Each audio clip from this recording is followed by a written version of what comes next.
Kings beat the Spurs 129-120, mostly on the back of De'Aaron Fox, who went for what 43, 7 and 8. Just a ridiculous game from him. He's been incredible this year. Sabonis also had a fantastic game.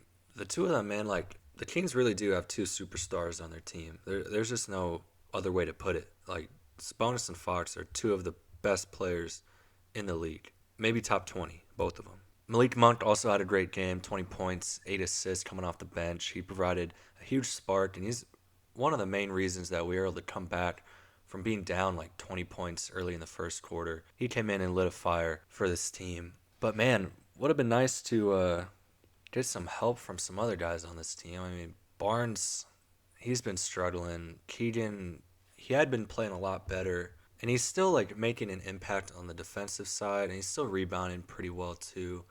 But I mean, 6 points on 30% shooting, 0 of 4 from three. Like, he's going to figure it out. His shot's going to come back. You don't shoot 41% from three and set the single season rookie 3-point shooting record. Jesus, they need to make that a shorter name. That one doesn't really roll off the tongue very well. But anyway, I'm confident he's going to find his shot again. Herter also kind of had a little bit of a setback after he had scored like 25 points in 3 straight games. 25, I think, something like that. A lot of points. He had been shooting lights out lately. Really not like too worried about those two. The stuff I'm seeing with Barnes though, like I mean, he just looks slow. He looks older, and he's not really knocking down shots either. So I'm seeing a lot of stuff on Twitter like, what is Barnes like? What does he even do on this team? And it used to be like he would guard the other team's best player. Not that he'd do it like especially well, but that was kind of, if he wasn't scoring, at least we could say, okay, well, he tried to slow down, whoever it was. But now that's pretty much like Keegan Murray's job. So, yeah, I don't know what type of like trade value he would even have. I mean, his contract is pretty like fair, I'd say, for how he's performing. But yeah, I don't know. We also have like super shallow wing depth on this team, so he's gonna keep seeing minutes. And I mean, he's Harrison Barnes. He's been on this team forever. Like, they're not just gonna bench him or anything. And even if they did, like, who would start instead? So yeah, we'll see. But regardless, we've won 5 in a row. We're 2-0 in the in-season tournament. Kings are looking good, dude. I was a little worried about them in those couple games in Houston. So worried, in fact, that I made a video where I kind of just shit all over the team a little bit. And if you haven't checked out that video, what the hell is it called? Something about like the same old Kings.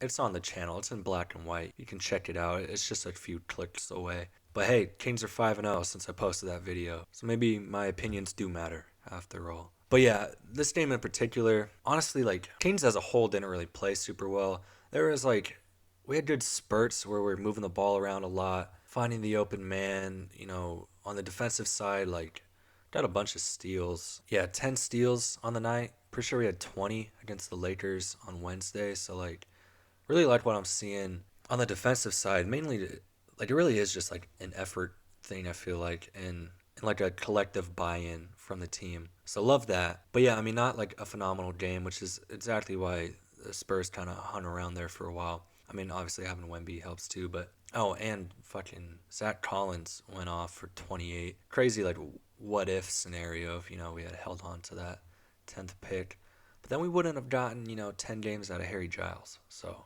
makes you think. But yeah, I mean, it seemed like Fox kind of knew he had to take over this game. Obviously Delmas was doing his thing down low too, and distributing the ball, and rebounding the hell out of the ball too. But this is pretty much the De'Aaron Fox show tonight, and it has been really every game he's played this season. Every time he's on the court, he's doing something special. I mean, he's as clutch as ever. I don't know the exact amount of clutch points he had today or whatever, but I mean, without Fox, we don't win this game, plain and simple. So yeah, not worried at all about Fox and Sabonis. Keegan and Kevin, obviously, you'd like them to be a little more consistent, but hopefully this is just like a off game, and they get right back to where they were a couple games ago. And then yeah, Barnes, I don't know, man. I don't even really know what to say. Like, obviously, it'd be nice to have a better player at our power forward position, or small forward, whatever you'd consider him. But not really sure how we'd go about getting that guy right now. Um, Monk, of course, awesome. Sasha, still like what I'm seeing out of him too. I know he only scored 5 points, but he's doing a lot of good things on the court, rebounding well.